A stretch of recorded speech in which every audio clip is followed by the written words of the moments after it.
And I'm not going to talk a lot about navigation. I'm going to just go directly to Ascribe Coder because I want to focus on Ascribe Coder today. So I'm clicking on my Ascribe Coder icon there. I'm going directly into my Ascribe Coder webinar 2015, question 8. This is a dislikes question for the static hair study that most of you are pretty familiar with. Okay, so this is Ascribe Coder. And to start out, I just want to talk a little bit about the layout. Then I'll talk about coding, and then we'll talk about some customization and some codebook editing in Ascribe Coder. So again, today, focusing on the basics, just doing a general overview. All right? So the first thing about Ascribe Coder is the navigation icon. Most of you are familiar with this already, but to get out of Ascribe Coder, you do need to access the navigation icon. And you can go back to the questions page. You can go to any of the privilege-based navigation tools, or you can go to any of the software, pieces of software, coding tools that we have in Ascribe. All right? So if I pop back out to the questions page, just to show for those of you that might want to go to Supervisor Studies questions, you can pop right back into Ascribe Coder by right-clicking and choosing Ascribe Coder. All right. So the navigation icon, I think we're all pretty familiar with. It's usually at the top left-hand side of the screen. So Ascribe Coder was set up, again, it was set up originally to an enhanced version of review responses. So it's kind of laid out the same way. We've got the codebook over here on the right side of the screen. You know, our nets are bold. Our codes are kind of nested under the nets.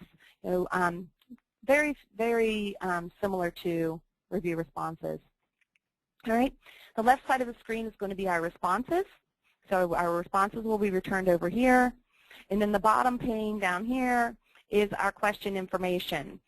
We give you the study ID, the question ID. We actually allow you, if you'd like, to edit the question directly from this page. So that's, we're trying to keep everything that a coder might do right here in Ascribe Coder. Also, just give you more information about that question. Above each pane, or above the codebook pane and the response pane, we have a toolbar. So we have a toolbar for the codebook. These are our codebook tools. And we have a toolbar for our responses. These are our response tools. I'll be going more into that as we move forward. One more thing about the layout of the screen, we can actually resize the screen and the resize sticks. So this is our little resizer bar. Okay? And that resize sticks, that means that if I were to leave and come back in and I had resized it like this, it would be like this tomorrow, it would be like this in 2 hours, whatever, until I change it again. Also, the question information can be resized. And the reason you might want to resize this is if you were showing responses from shared codebooks and you wanted to see every question that those responses were coming from. All right. Also on the resizer bar is this little button to close. So if you want to give yourself a little more screen real estate, you can close that button, and it'll tell you that you're only showing responses from one question right now. All right, that's your prerogative whether you want to leave that open or closed. All right. So now let's get into actual coding in Ascribe. So the first thing you want to do, how do you return responses? You're going to click on the little search icon up here, the little magnifying glass. And if you hover over that magnifying glass, you'll see that Control-S is actually a shortcut to access the search dialog box. Here's the search dialog box. To talk a second about searching. A couple of things you should know about searching. Of course, if you want to search by regular expression, you will want to toggle this little regular expression box on. That's what we use by default in review responses with the expression tester. Okay? If you leave that box blank, you can then choose whether you want to return your coded and uncoded responses. So if the show only box is blank, you're going to be returning coded and uncoded responses. So if I do that, I'm returning all 348 responses, and I'm returning my coded and my uncoded. I think there's a few coded in here somewhere. Okay? If I want to show just my uncoded, then I'll choose Show Only Uncoded. So now I've got 334 uncoded. So 96% is uncoded. If I want to return my coded, then I will choose Show Only Responses with Any Code Applied. and that's going to return all of my coded responses. So 14 are coded, or 4%. Okay, those are the three basics that I want to talk about in our search today. You know, again, keeping it blank, the show only in its blank, is both coded and uncoded, and that's a question we ask. It's a frequently asked question that comes through support often. So just want to make sure we touch on that. Then of course we have uncoded, and then responses with any code applied. Okay, so notice that when these responses are returned, actually, you know what? Let me bring up my uncoded real quick here. There we go, back to uncoded. There we go. Okay, so talk a little bit about coding. So to code in Ascribe Coder, we have probably 4 or 5 methods of coding. Really, one of those methods is drop and drag, or drag and drop, I should say. So I'm going to drag my nothing code and drop it on respondent 10,001. So what you're seeing over here, I should explain the verbatim pane or the response pane a little more. What you're seeing is the respondent ID in red, so respondent 10,001. The verbatim is in bold, and the verbatim has this little icon in front of it. We're going to talk about that more in a sec. And then the code that you applied falls beneath the verbatim. Nothing is the code that I applied. If I hover over that code, I see all this information about the code. It gives me the output ID, input ID, who applied it, the date they applied it, the time they applied it, and the type of coding that took place. Was it manual? Was it a duplicate? Was it auto-coded? However it was coded. Okay? So, again, the first way to talk about coding is drag drop. Okay? We can also code by selecting multiple responses. So I've selected 1, 2, 3, 4 responses here. If I click on a code, so I select the responses and then click on the actual text of the code to apply it. So I just applied the expensive price code to 4 responses. Okay? So I select responses and click on the code to apply it. If I click on another code, it's going to apply to those 4 responses.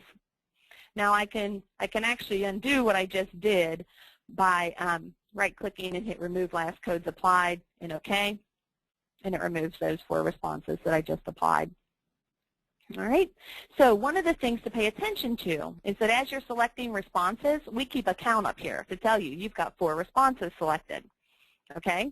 If you have responses selected and you click on a code, that code will be applied to the selected responses. That's probably the most important thing to remember as you're going through this, all right, if you're going to code by selecting and clicking. Okay, so the drag drop that we talked about before. I see down here that I have a code. I need to apply a code for the name of the product. I don't think I currently have a code for the name of the product, so what I'm going to do is just give that another mention. Okay? So I'm going to drag all other mentions to the name of the product and price to respondent 10,017.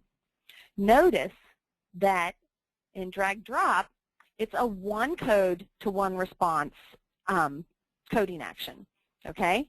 So when you drag and drop, that only applies to the response that you dropped it on. That code will only be applied to the response that you dropped it on. Okay? Even though I've got 4 selected, this all other mentions was not applied to the selected. To apply codes to the selected responses, you have to click on the code in the code book. The drag drop is a 1 at a time action. Okay? So you can drag from the code book to a response.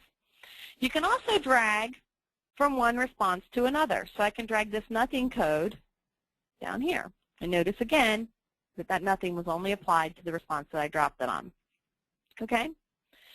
So those are the 2 main ways that we code in Ascribe Coder. There's one other that I want to talk about, and that is the regular expression coding. So you might notice that some of these responses are underlined. And when I hover over those responses, it suggests a code for me. So let me do that on price. So when I hover over price, which is underlined, it's suggesting the expensive price code. If I click on it, that expensive price code is applied. This is very similar to what we have in the single response coder interface on a one-at-a-time basis. But here, it does it for all the responses at once and for the entire codebook at once. So those regular expressions are actually built in behind the codes here. Okay? So I just wanted, that's another way that we can code, by accepting the suggestion from the regular expressions. Okay, so removing codes or taking codes away. And another thing is I've still got one response selected here. I've got to pay attention to that. You notice how that guy kind of slipped from my screen. He's still here. So I'm going to do that so that I'm back to 0 responses selected. All right, so removing responses or codes from responses. So if you have codes that you'd like to remove, you can select them, right-click, say remove this code, then it'll remove just the one you clicked on, or this and all selected codes. Notice, too, that we have a count up here of the codes that are selected. So I'm going to do this and all selected codes, remove codes. That's one way to remove codes. You can also just grab the code and drag it to the codebook. And that removes the code. Okay? Drag it, remove codes. Okay, so there's a few things that I want to talk about now with our customizations or our settings. Okay? I've been working in this in the default mode. But there's each user can customize this screen to work the way they, or to look the way they want it to look. All right? So we've talked about our search. I will talk briefly about search again. So my current search is to return uncoded responses. So if you hit search again, it's going to do that. It's going to return my uncoded responses without me having to go back and hit go here. Okay? Just to show you, that's the search again. I'm going to skip right on over here to my settings, and we're going to talk a little bit about settings. All right? So each user, one of the first things that I have trainees do when I'm training on Ascribe Coder is start in response settings and customize the screen to look the way they'd like it to look. The first thing I do is turn off this drag responses to copy coding. And let me just explain real quick what that does and why I turn it off. So if I've applied some number of codes to this response, and I've got drag responses to copy coding on, it will actually copy those 3 codes to another response, copy coding. Do I want to do it? I hit OK. It copied those 3 to that response. Again, I don't use that very often, and I really like to be able to highlight a piece of my response and add it to the notes. So I turn that off so that if I want to, I can highlight a piece of the response and add that piece to my notes field. Okay? And just since we're here, I can actually show you that note. Boom. So it just added, this seems bogus to me, to the notes field. All right? I like being able to do that. So I turn off the drag responses to copy coding. The notes field is another thing that I might turn on if I need to see the notes that someone else took. But if I need to take notes, then I would turn on the edit notes. And some of us do that. We actually track other mentions in our responses, or those mentions that can't be coded. So we might want to turn on the notes field for that. I'm going to turn it off for the rest of this presentation, though. All right. So yes, I turn off the drag responses to copy coding. Another thing that I do is place text on new line. I like to keep as many verbatims on my screen as possible, so I toggle that off. So now the respondent ID is actually in front of the verbatim. Okay? And some of you like the respondent ID in red. It's a distraction to some of you. We can actually change that respondent ID color by going over here to Appearance and change it back to black if we like. But now I'll go back to the Responses tab here. Okay. Some of us don't care about the respondent ID while we're coding, so you can actually turn that off. Some of us might want to have the question ID and the study ID while we're coding. And notice that as I do this, you know, these things appear and disappear. That's one of the coolest things I think about Ascribe Coder is that as we're customizing, we can see the effects if we've got some verbatims up over here. All right. So you notice that in front of the verbatim, we have this little verbatim icon. And I'm not going to go into great detail what that's for, but it gets in the way for a lot of us. We'd like more screen real estate. So we can hide that verbatim icon. So now, truly, we've removed a lot of the stuff that doesn't mean anything to us as we're coding. We've got the screen set up so we have the verbatim and the code book. And we can kind of get in a coding mode and just focus on that without all the other distractions. All right? So something else that was recently added is this alternate row color. So we had the request that we need a more distinction between the verbatims. So you can actually turn on the alternate row color if you like. All right? And now you should be able to differentiate and just code away. Okay, let me just look through here real quick. Yeah, let's now pop over to the Applied Codes tab and talk a little bit about the Applied Codes. Notice that as I'm going through here, this little applied code, or the information about the codes keeps popping up. Okay. That may drive you nuts. You may like that. So what this is doing is showing us any of the information about that applied code that we're not displaying on the screen. Okay? So we could display that information by going to the Applied Codes tab and saying Display Input ID, Output ID. And notice that as I do that, that little box shrinks. Username, date, and now coding method. So now we're not seeing that little box, okay? That's one way to do that. Another way to do that, to get rid of that little box, is to pop over to the Appearance tab and turn off Code Tooltips. When you turn off the Code Tooltips, you'll no longer get the information about the codes when you hover over them, or about the applied codes when you hover over them. While we're here, also in this little show box on the Appearance tab is the logo, the Ascribe Coder logo. If you prefer to remove that, you can also remove that and give yourself a little more screen. Okay, you get to show at least one more. In my case, I get to show one more verbatim when I remove that logo. All right, so let's pop back over here to Applied Codes and talk a little more about the options we have here.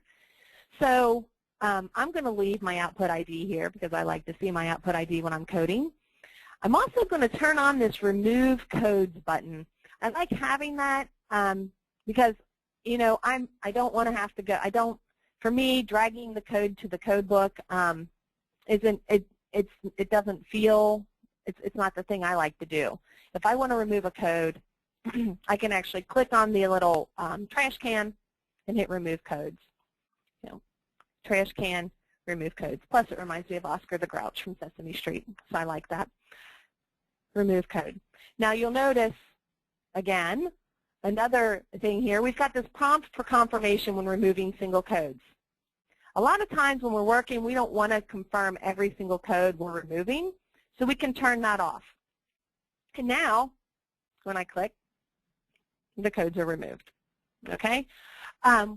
We have that option because the delete button, if we click on the code and hit delete on the keyboard, it doesn't delete. The delete button doesn't work here. So that was a quick way to allow us to delete, delete a single code. All right? And that was prompt confirmation when removing single codes. So now I'm going to talk a little bit about code duplicates and what code duplicates means. To do that, I'm going to change my sort order. So I go up here to my sort filters and sorting, and I click on my sorting tab. So these are my filters and my sorting options. Okay? I am going to sort by verbatim length and then by verbatim. We've got a myriad of sorting options here. So if you if you want to display your verbatims in a certain order, you can come here and pretty much find just about any order that you'd like to sort them in. I'm not going to go over each of these. I just want to talk to it for a second. Okay? Again, I'm going to sort by verbatim length and by verbatim. One thing I will point out that a lot of people don't realize is that you can sort by number of codes applied. That way, if you're coding a single mention and you want to bring the ones that have more than one code applied to the top, you can go to number of codes applied in a reverse sort. They'll come right to the top. You'll find those instantly. So a little digression there. Let's go back to the sort. When I change the sort, it doesn't apply automatically. I do need to do my search again, so my sort will apply. So now I'm sorting my verbatims.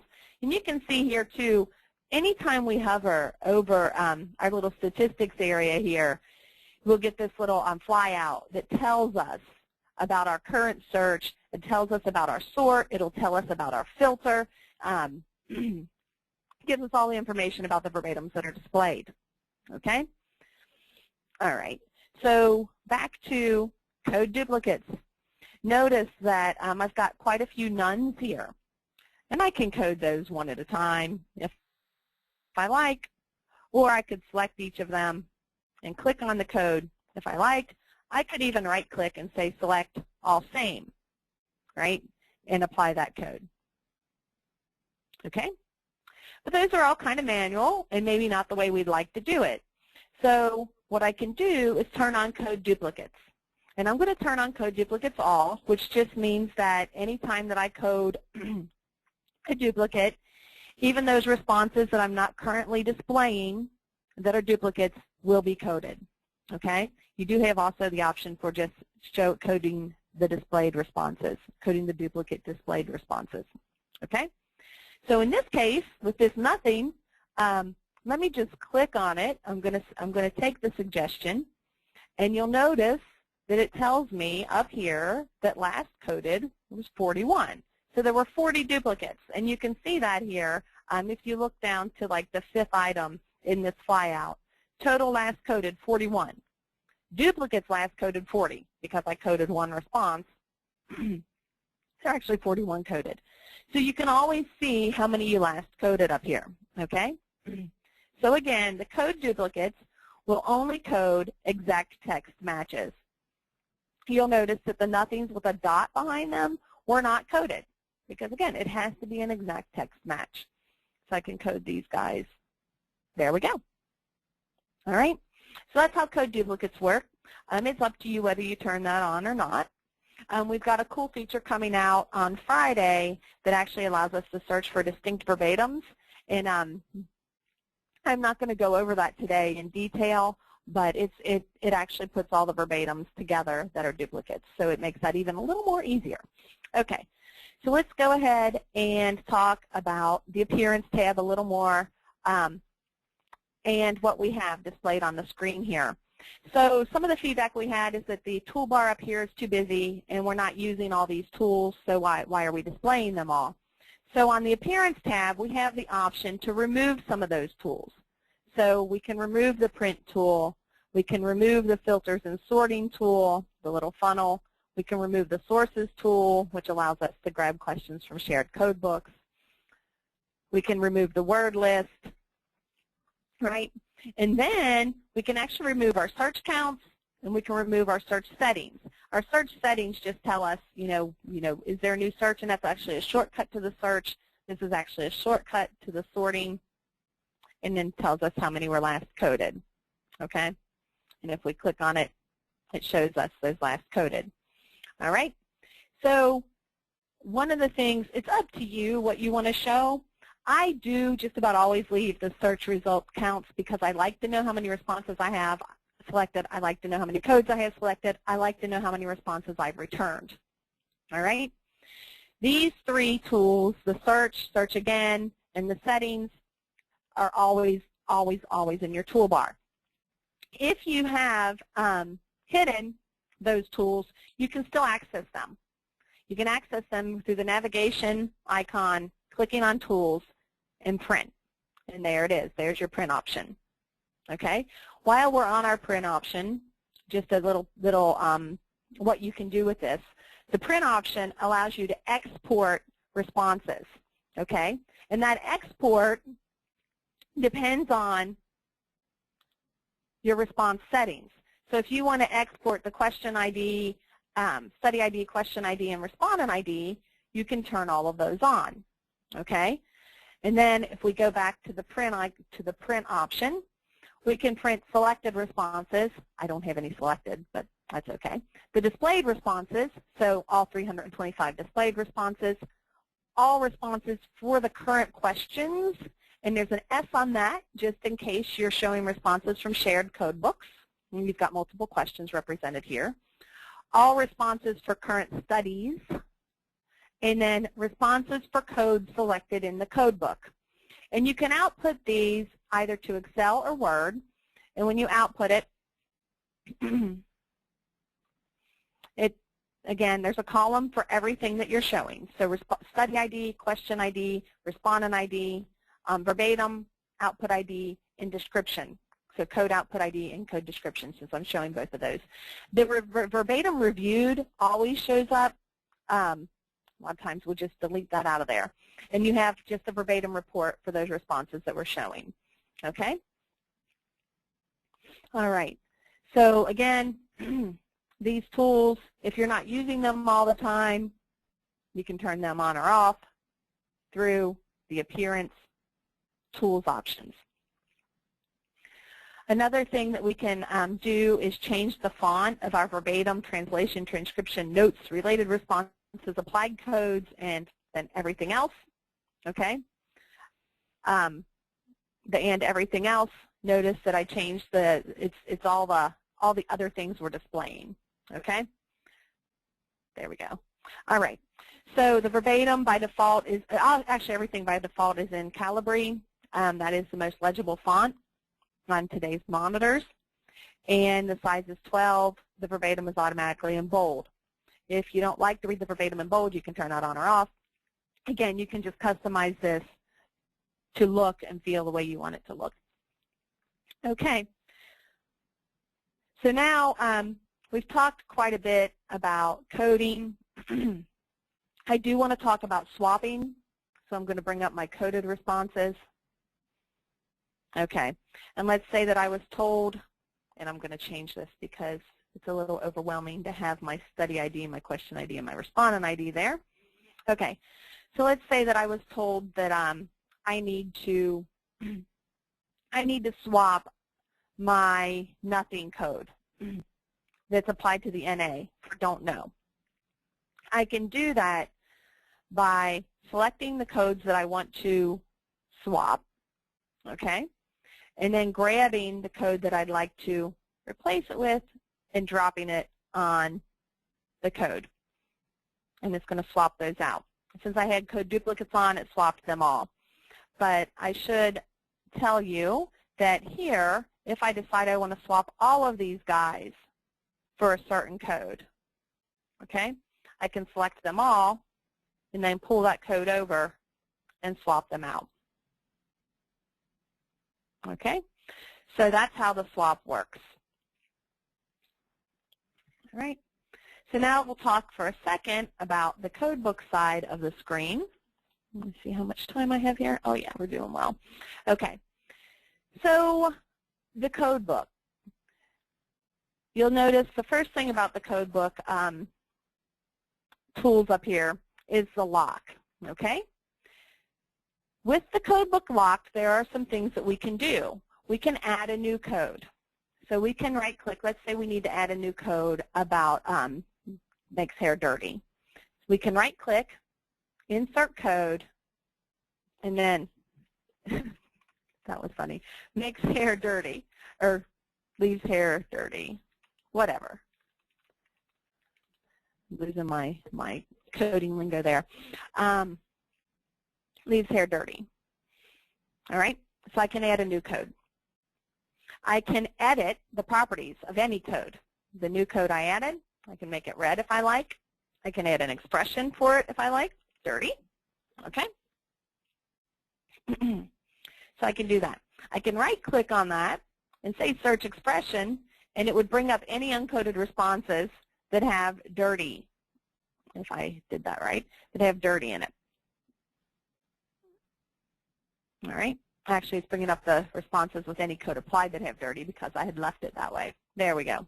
Now it's bringing up any of the responses that have the word dirty in it. Okay, so again, if we right-click and hit search expression, it's going to bring up the responses that match that expression. So I can do that. One of the things that I wanted to talk about before I got into that was actually your codebook display. So under your codebook settings, one of the things you might want to do immediately is turn on your counts and your output ID. Notice that when you turn on the counts, this up here is very useful when you're coding because it keeps a running count of how many responses you have coded out of your total response base. So 73 out of 348 are coded, or 21%. Also, I like to turn on the output ID as I'm coding again. I just like to know that. So those are two of the settings that I do suggest you turn on for your codebook. All right. So again, what we can do with the Codebook Locked, we can add a code. We can edit the information about any of the codes, not just the code I added, any of the codes. We can delete a code that hasn't been applied. Okay. So if we decide we want to get rid of one of these codes, we can right-click on it and delete it. Okay? Those are the things we can do with the Codebook Unlocked. We can also return responses. So if I want to see the responses that have nothing applied to it, I can right-click on the nothing code and hit Search Any, and it's going to bring up all the responses that have the nothing code applied to it. If I want the ones that have the don't know, hit Search Any, all the codes that have don't know applied to it. Okay? If I want to bring up the ones that have all other mentions and expensive price, I can hit Search All. There might not be any. Ah, there's one that has all other mentions and expensive price. Okay. So we know we can add a code to the codebook. I'm often asked, well, how do you add a net to the codebook? Right-click, Insert Code below, and I'm going to call this Laura's net, toggle on the net, hit OK. To add a code to that net, right-click on the net, insert code into. And there's Laura's new code. Okay? So we can do all these with the Codebook Locked. But now, what if I wanted to move more codes into Laura's net? How would I go about doing that? I would need to unlock the codebook. Okay? So in the move codes into Laura's net, I can drag and drop. Make sure that it's at the right level there.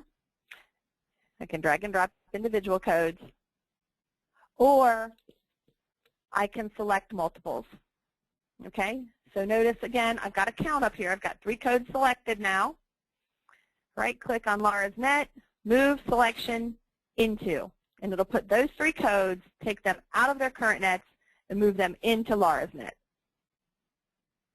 To move them back, you would need to drag them individually and put them back where they go. Okay?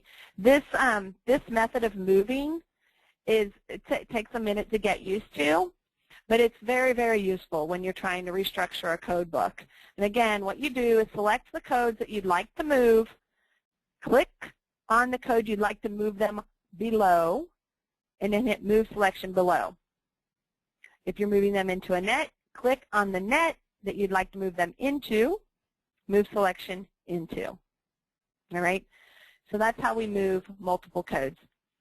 Unlock the codebook. You do have to have supervisor privilege to unlock the codebook. Unlock the codebook, and then move your codes around. Okay? Also, if you want to renumber your codebook, you have to unlock the codebook and then select what it is you want to renumber. In this case, I want to renumber my codes. Select the renumber option, and I'm going to renumber them starting at 101 today. Hit renumber. Boom. Codes renumbered. You might notice that 998 and 999 did not get renumbered because I have them ignored here. Okay? This is kind of just the same as review responses. I just wanted to show you how you go about doing that. All right. Lock my code again, codebook back, and talk for just a second about the other tools we have on the codebook. If you want to export your codebook, you can export or print your codebook. Most popular is Excel. Again, it's going to export whatever you have showing, just as the response side exports whatever you have showing. All right? And really, the other tools Yeah, I'm not going to get into those in great detail today. But what I'll do now is open the floor for any questions that might have come up. Julie, were there any questions? Not yet, but if anybody has questions, just type them into the chat box and we'll be glad to address them.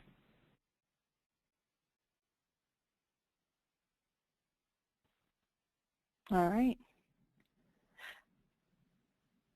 Oh, I see there's a question. Can you show us how to remove codes again? So let me go through that one more time.